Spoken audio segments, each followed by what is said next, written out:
Note to self, find a way to control lightning.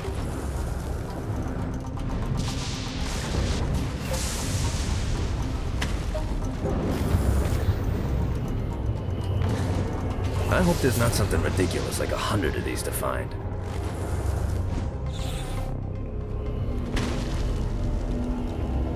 Everyone's chasing the Stygian dream down here. A way to make hell just a little more tolerable. And when you're surrounded with that amount of desperation, believe me, it's easy to find people who lay it all on the line for next to nothing. Some folks think I had all this handed to me and I take advantage of people, but here's the God's honest truth. In life and in death, I worked for everything that I had. Opportunities mean fuck all if you do nothing with them. Most of these poor bastards down here whine about their lot in life, but are unwilling to do anything about it. That's not me.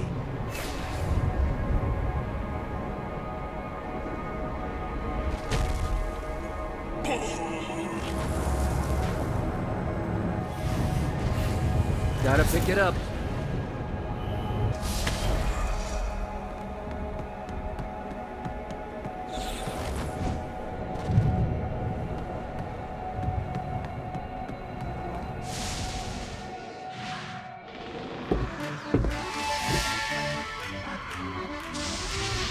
Abandoned ship!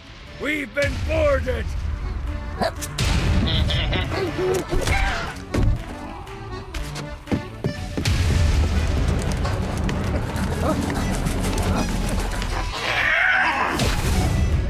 Get these damn things off my ship! Gets easier every time.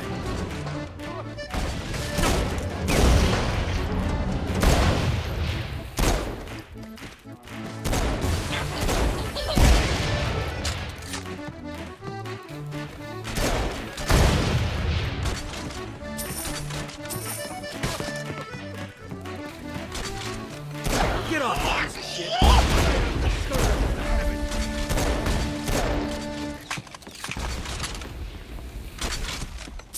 Just like the old days.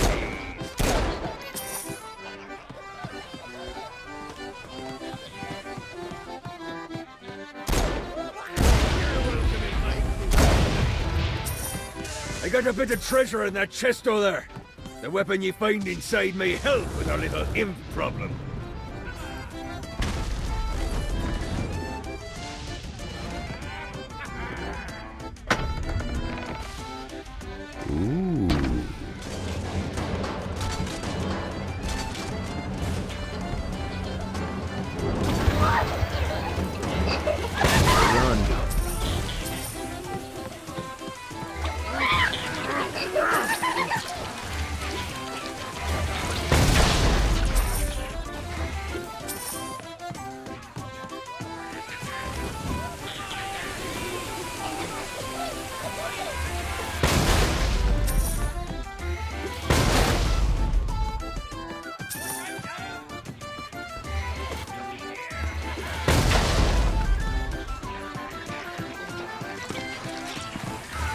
I summoned these imps to serve as my crew. I forgot what a handful they could be. Once aboard, they wouldn't listen to their captain. They ran amok in the bowels of the ship.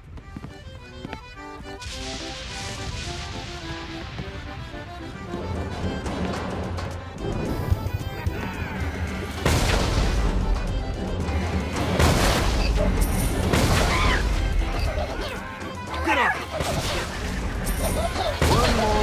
God, they're swarming me! No, not another one of these.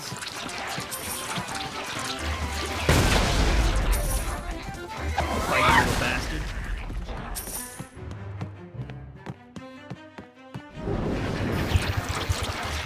It's okay to drop the pirate voice. What pirate voice would that be? Wow.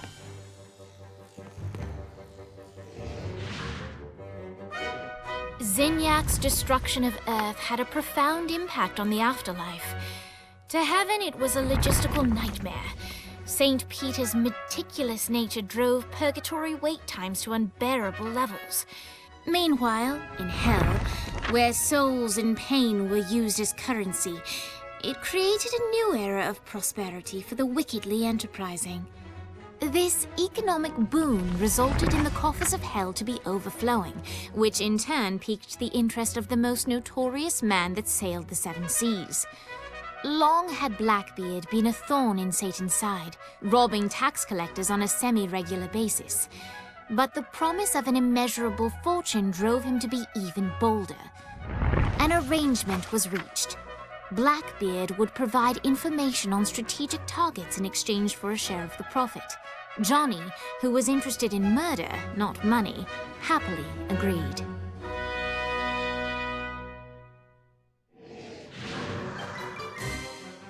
I grant ye the ability to summon my crew whenever they're needed.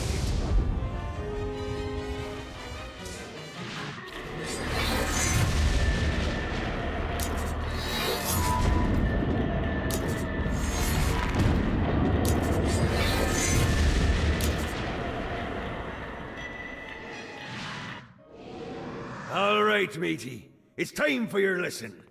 Let's summon me favorite scurvy-riddled hellion, the Imp.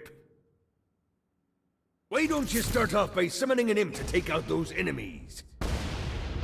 There you go, matey. Now take down the other demon. Those little ankle biters are vicious. Now let's practice your aim. Take down the demons on the islands.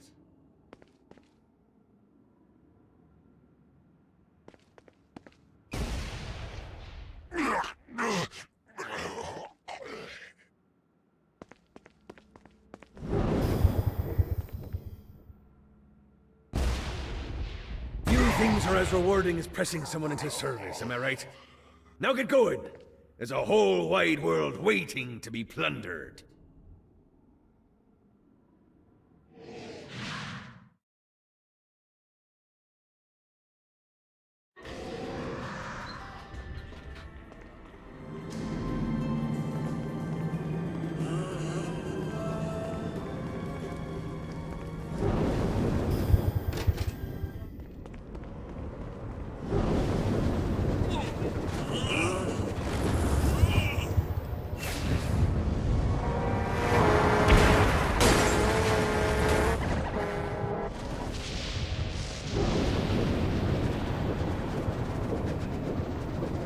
I raided a Centerpol office and found information on where the President is being kept.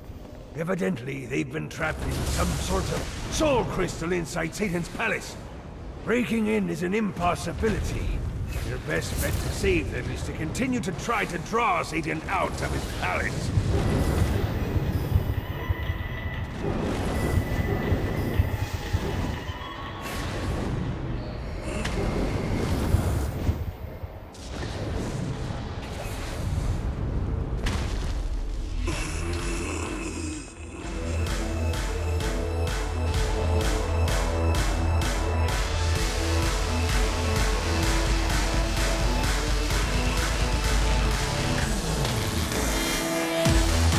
Lights up. William Shakespeare, humanity's greatest playwright, and hell's most diabolical purveyor of entertainment, looks on as a brave mortal on an Orphean quest enters.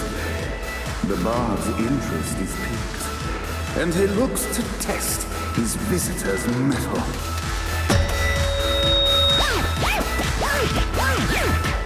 The masked tragedies were used to enemies cowering as they approached, but soon they realized that they faced a foe with courage and nobility.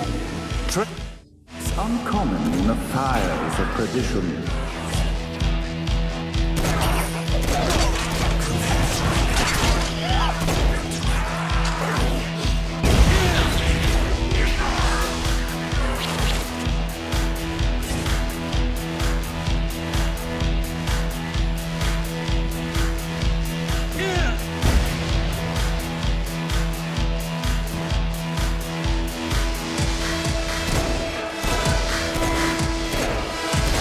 The inciting incident resolved. The time had come for rising action.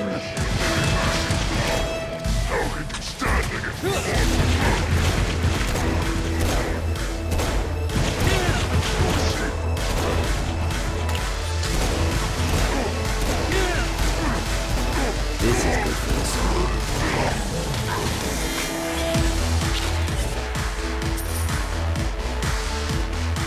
The battle raged on below, and as bullets and blood flew, the bard arched a curious eyebrow. Could this mortal be the exact thing that Shakespeare needed? This battle is far from over, mortal. Arise! And now, Act 3!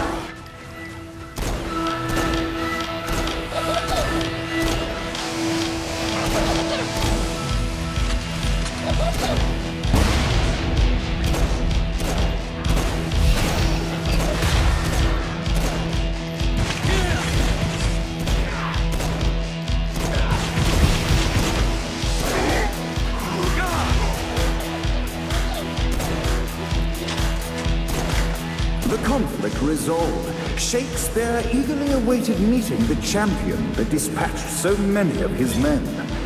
Undoubtedly, they were here for the bard's aid, and while happy endings were not a thing found in hell, Shakespeare always had a soft spot for comedy. In the land of the living, William Shakespeare is regarded as one of the most prolific playwrights of all time. However, to the denizens of hell, the bard is seen in a far different light. After selling his soul for fame and adoration, Shakespeare served in hell as Satan's spy master general. In doing his duty, Shakespeare would punish the souls he was investigating by forcing them to perform in grotesque passion plays for Satan's amusement. But in a Twelfth Night-esque twist, Shakespeare found himself living a double life. While he projected an image of cruelty, his heart was as soft as Jezebel's. In secret, he would tutor her on the classics and act out the works of his mortal days. When Satan found out, he cast Shakespeare out of the palace, believing that the poet would be tormented by the populace of hell, far out of Jezebel's sight. But Satan had not counted on the bard's cunning. Embracing his persona of master torturer, Shakespeare and his followers, the tragedies, took root in the entertainment district, biding their time for revenge.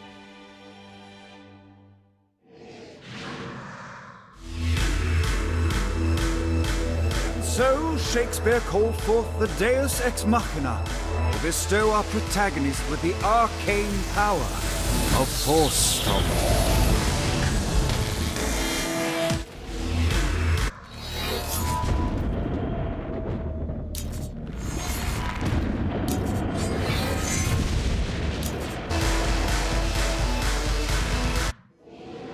Lights up. The mortal stands in the training grounds, eager to try out his new Force Stomp power on the group of demons in front of them. Die into the back! Act 1, Scene 2, in which our protagonist Act 2, in which our protagonist is greeted by foul imps.